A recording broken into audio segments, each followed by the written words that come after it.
Online trading apps ఈ మధ్య బాగా పెరిగిపోయాయి. అంటే నాలాంటి వ్యక్తి ఒక ట్రేడింగ్లో కొంత పెట్టుబడులు పెట్టిన తర్వాత వందల కాల్స్ వస్తున్నాయి. అంటే ఇందులో మా దగ్గర ఒక యాప్ ఉంది, ఇందులో పెట్టుబడులు పెట్టండి, మేము 10కి 20 ఇస్తాం, 30 ఇస్తాం అనేది.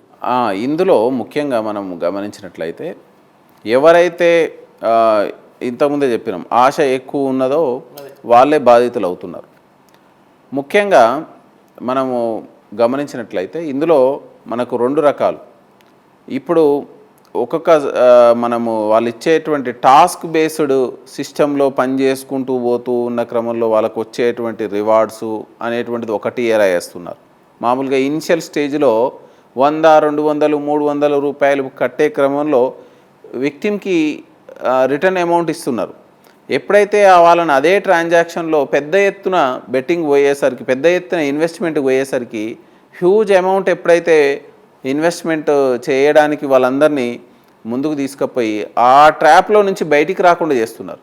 ఫర్ ఎగ్జాంపుల్ మనం 100 తోటి టాస్క్ ఆడితే 200 వస్తున్నాయి, విక్టిమ్కి చాలా హ్యాపీ. 200 తోటి ఆడితే 400 వస్తున్నాయి, హ్యాపీ. 400 తోటి ఆడితే 1000 రూపాయలు వస్తున్నాయి, హ్యాపీ. ఈ విధంగా వచ్చిన తర్వాత విక్టిమ్ ఎప్పుడైతే వాళ్ళ ట్రాక్లోకి వస్తాడో, వచ్చిన తర్వాత they will create one task separate, they will create one virtual account. ఆ తర్వాత కూడా గెలుస్తూ ఉంటాడు. ఎప్పుడైతే ఇనిషియల్ అమౌంట్లు అన్నీ ఈయన బ్యాంకులోకి డైరెక్ట్ వేస్తున్నాడు అక్యూజ్డ్, ఎప్పుడైతే ఇతన్ని పక్కకు తీసుకొచ్చి ఒక వర్చువల్ అకౌంట్ క్రియేట్ చేసి నీ అమౌంట్ నేను ఇందులో వేస్తాను, తర్వాత నువ్వు డ్రా చేసుకుందువు అని చెప్పి ఆ గేమ్లో ఆడిస్తూ ఉంటాడు. అప్పుడు 10,000, 20,000, 1,00,000, 2 లక్షలు ఈ విధంగా ఎక్కువ మొత్తంలో డబ్బులు అతనితోటి ఆడిపించి నీ అమౌంట్ అంతా ఈ వర్చువల్ అకౌంట్లో ఉంది అని చెప్పి అతనికి చెప్పడం నమ్మబలుకుతూ ఉంటాడు. తర్వాత విక్టిమ్ ఎప్పుడైతే నేను బయటకు వచ్చి ఈ అమౌంట్ తీసుకుందామంటే రాదు. అతను ఏం చెప్తుంటాడు, అక్కడ ఉన్నాడు ఈ ఒక గైడర్ ఉంటాడు, అతను ఏం చెప్తుంటాడంటే you should complete next task అనేసరికి 5 లక్షలు ఉంటుంది. ఇప్పుడు ఆల్రెడీ ఇందులో 10 లక్షలు వచ్చినట్టు అనిపిస్తూ ఉంటుంది. ఈ 5 లక్షలతో ఆడితే సరిపోలే, ఇదన్నీ మనం డ్రా చేసుకోవచ్చు అనేటువంటి ఒక భావనలో అట్లనే వెళ్ళిపోతూ ఉన్నారు.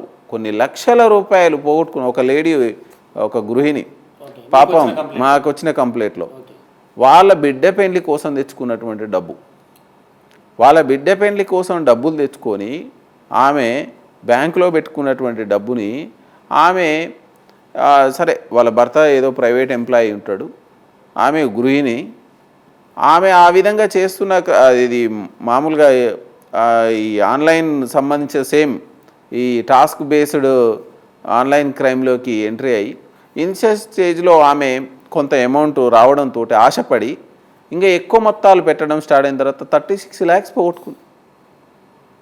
చాలా ఆమె బాధ వర్ణనాతీతం. So we booked a case, we send special teams. So ఇక్కడ ఉండరు వాళ్ళు నేరస్తులు, ఎక్కడనో వేరే రాష్ట్రాల్లో గుజరాత్, రాజస్థాను, బీహారు రాష్ట్రాల్లో ఉంటారు. అక్కడ పోయి పోలీస్ టీమ్స్కి వాళ్ళని పట్టుకొని రావడం అనేది చాలా కష్టంతో కూడినటువంటి పని. కాబట్టి అందుకోసమే మేము ఏం చెప్తున్నామంటే దయచేసి ఇలాంటి మనము సొంతంగా కష్టపడితేనే 100, 200, 300, 1000, 10,000 వస్తాయి. లక్షలు రమ్మంటే ఎక్కడి నుంచి వస్తాయి? దయచేసి ఎవ్వరు కూడా ఇలాంటి వాటి బారిన పడకండి. ఇలాంటి ఈజీగా వచ్చే మనీ మనల్ని ఎప్పుడు మోసాల వైపు నడిపిస్తుంది. కాబట్టి దయచేసి వీటి పట్ల జాగ్రత్తతో ఉండాలనేది పోలీసు వారి విజ్ఞప్తి. రికవరీ శాతం ఎట్లా ఉంటుంది సార్ మీ దగ్గర మామూలుగా? రికవరీ శాతం ఇందులో చాలా కష్టం. ఎప్పుడైతే క్రైమ్ అయ్యింది అనేటువంటిది ఇనిషియల్ స్టేజ్లోనే చాలామంది నాకు కాల్ చేస్తున్నారు.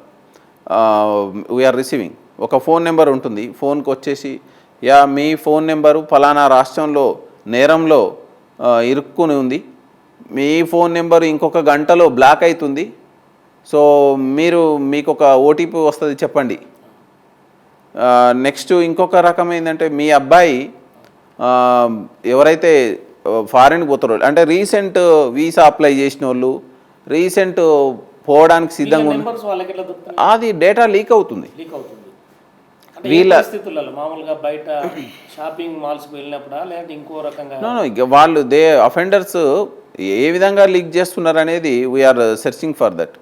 సో ఇమ్మిగ్రేషన్లో లీక్ అవుతుందా, ఇంకా బయట నుంచి లీక్ అవుతుందా, మనకు రీసెంట్గా ఒక కాల్ వచ్చింది. ఒక అబ్బాయి అమెరికాకు ఈజ్ ప్లానింగ్, ఐ థింక్ ఇంకో 1 వీక్లో వెళ్తాడనగా అతను వాళ్ళ పేరెంట్స్కి కాల్ వచ్చింది. మీ అబ్బాయి ఈ విధంగా ఒక ప్యాకేజీ ఇచ్చినారు, ఒక పార్సల్ ఇచ్చినారు, దాంట్లో డ్రగ్స్ ఉన్నాయి, గూడ్స్ కొరియర్ దాంట్లో డ్రగ్స్ ఉన్నాయి, మీ అట్లను లేకపోతే మీ అబ్బాయి మీద పలానా కేసు అయింది ఆర్బీఐలో లేదా సిబిఐలో కేసు అయింది. They are showing the fake evidence, they are showing the fake documents. వీళ్ళు భయపడిపోవడమే ఇక. భయపడిపోయి తెలిసిన ఆఫీసర్స్ ఉన్నారు కాబట్టి దే విల్ కాల్ ఇమ్మీడియట్లీ. వాళ్ళ పరిస్థితి సో అలా వచ్చినప్పుడు immediately they will approach the nearby police station. We are having dial 100 call చేయొచ్చు. కాల్ చేసి ఇమ్మీడియట్లీ అక్కడ మాట్లాడి ఇలాగ వచ్చిందండి, whether it is true or false అని వెరిఫై చేసుకోవచ్చు.